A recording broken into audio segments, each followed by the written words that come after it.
امیر لشکر عباس جری دلاور عباس، امیر لشکر جری دلاور، تیرے عالم سے تیرے کرم سے جو چاہا وہ مل گیا، مولا عباس مولا۔ لا حول ولا قوة الا باللہ العلی العظیم۔ اعوذ باللہ السمیع العلیم من الشیطان اللعین الرجیم۔ بسم اللہ الرحمن الرحیم۔ اللہم صلی علی فاطمۃ و ابیہا و بعلہا و بنیہا بعدد ما احاط بہ علمہ۔ ناظرین محترم، السلام علیکم ورحمۃ اللہ۔ ماہ رجب کی آمد ہے، لہٰذا ماہ رجب کی فضیلت اور اس کی عظمت کے پیش نظر آج کی کلپ آپ کے سامنے ہے۔ ماہ رجب کے حوالے سے بہت سی باتیں ہیں اور بہت سی مناسبتیں ماہ رجب میں پائی جاتی ہیں، لیکن اس وقت کی کلپ جو آپ کے سامنے ہے وہ ماہ رجب کی فضیلت کے حوالے سے ہے، اور ماہ رجب میں روزہ رکھنے کا کیا ثواب ہے، اس حوالے سے انشاءاللہ کچھ معروضات آپ حضرات کی خدمت میں کم سے کم وقت میں بیان کرنے کی کوشش کی جائے گی، اور بقیہ باتیں انشاءاللہ آئندہ کی کلپ میں آپ حضرت کی خدمت میں پیش کی جائیں گی۔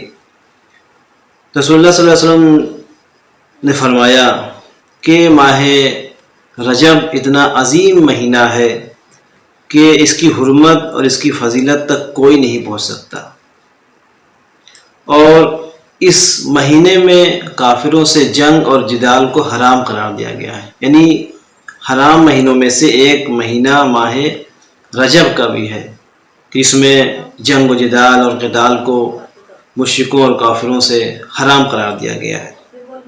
نظر رسول اسلام نے فرمایا کہ رجب کا مہینہ جو ہے وہ خدا کا مہینہ ہے، شعبان میرا مہینہ ہے، اور رمضان یہ امت کا مہینہ ہے۔ اور اب اس کے آگے آپ ارشاد فرماتے ہیں کہ روزہ رکھنے کے حوالے سے کہ کوئی اگر انسان روزہ رکھتا ہے تو اس کا کیا ثواب ہے۔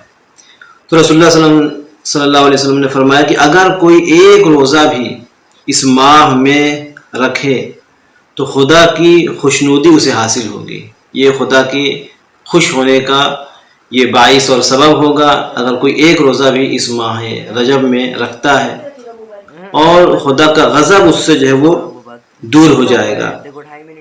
لہذا رسول اسلام نے فرمایا کہ جو بھی روزہ رکھتا ہے خوشنودی خدا حاصل ہوگی، غضب خدا دور ہوگا، اور جنت کے دروازے اس پر کھول دیے جاتے ہیں۔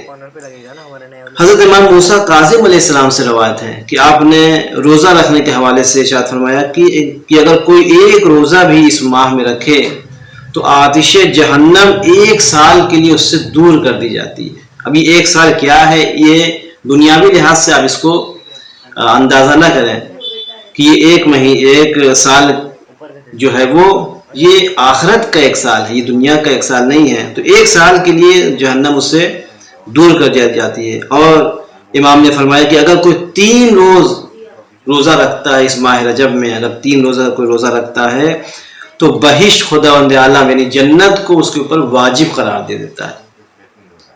اور اب اس کے بعد آپ نے ہی ارشاد فرمایا، یعنی امام موسیٰ کاظم علیہ السلام نے ہی ارشاد فرمایا کہ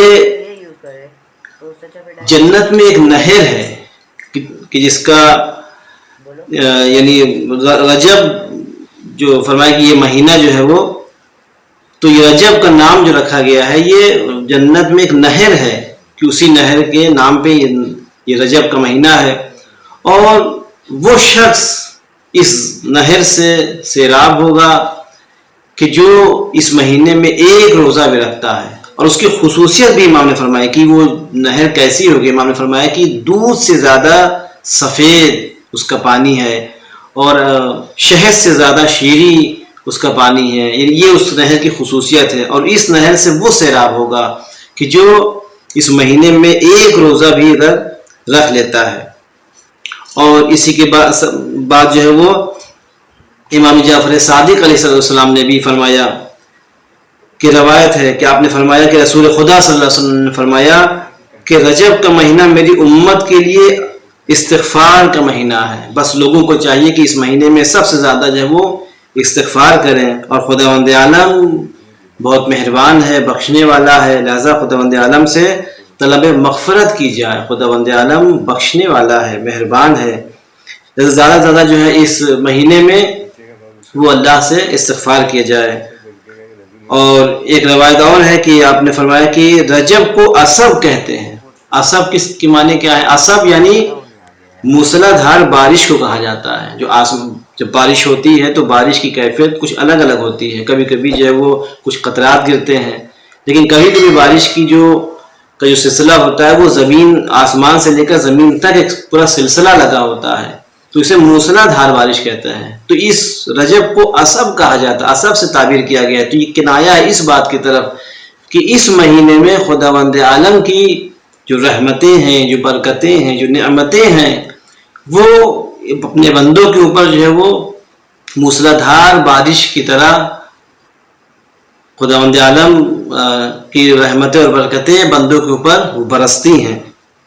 تو لہذا کہا گیا کہ اس میں مغفرت طلب کرے انسان اپنے پروردگار سے، اور استغفر اللہ و اصلح التوبہ کا ذکر جو ہے اور ورد جو ہے وہ کرتا رہے. اور آخر میں آپ کے سامنے ابن باوی نے جو ایک روایت نقل کی ہے امام جعفر صادق علیہ السلام سے کہ آپ کے ایک صحابی ہیں کہ جن سالم، یہ فرماتے ہیں کہ میں امام جعفر صادق علیہ السلام کی خدمت میں حاضر ہوا اور امام سے، اور جیسے ہی میں امام کی خدمت میں پہنچا تو رجب کا جو ہے وہ آخری حصہ تھا، یعنی آخری ایام تھے رجب کے، کافی روز گزر چکا تھا.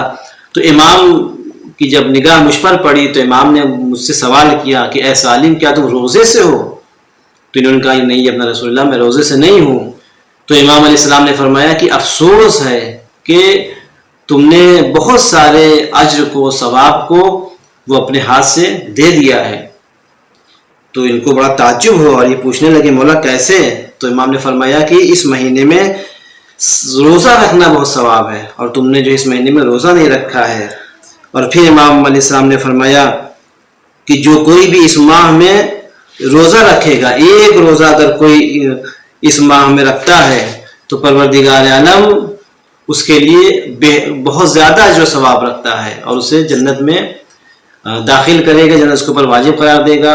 تو اب یہ سالم کہتے ہیں کہ میں نے امام سے سوال کیا کہ مولا اگر میں اب بھی اگر اس مہینے میں جو کچھ ایام بچے ہوئے اگر میں روزہ رکھ لوں تو کیا مجھے وہ اجر و ثواب حاصل ہوگا یا اس کا کچھ حصہ مجھے حاصل ہو جائے گا؟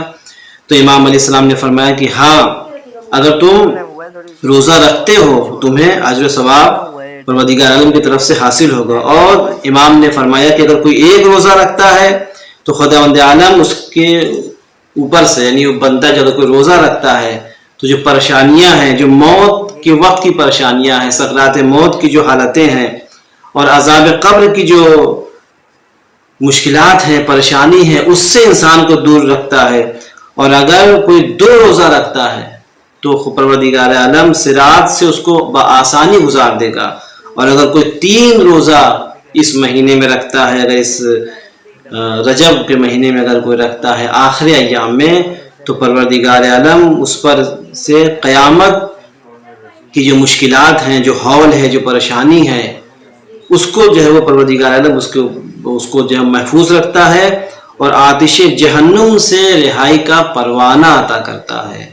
تو بہرحال بہت سی باتیں رجب کے حوالے سے انشاءاللہ آئندہ دنوں میں آپ حضرات کی خدمت میں عرض کی جائیں گی. آج کے لیے صرف اتنا ہی کہ اس مہینے میں روزہ رکھنے کے بہت ثواب ہے، لہٰذا ہم یہ رجب آنے والا ہے اور ہم کوشش یہ کریں کہ زیادہ زیادہ جو ہے وہ استغفار کیا جائے، بخشش طلب کی جائے، اور اگر قادر ہے اس بات کے اوپر کہ روزہ رکھ سکتے ہیں تو کوشش یہ کریں کہ اس مہینے میں کم از کم 1 روزہ ضرور رکھا جائے. اور اگر پھر امام کی اسی کے آگے اسی میں ضمیمہ ہے، امام نے فرمایا کہ اگر کوئی روزہ رکھنے پر قادر نہیں ہے تو اسے چاہیے کہ مفاتیح جنان میں کچھ دعائیں ذکر کی گئی ہیں، اور امام نے ایک تسبیح ذکر کیا ہے کہ امام نے فرمایا کہ یہ اگر تسبیح کوئی پڑھتا ہے تو اس تسبیح کا ثواب بھی جو ہے وہ روزے سے کم نہیں ہے، وہ روزے داروں میں اس کا بھی شمار کیا جائے گا. وآخر دعوانا الحمدللہ رب العالمین.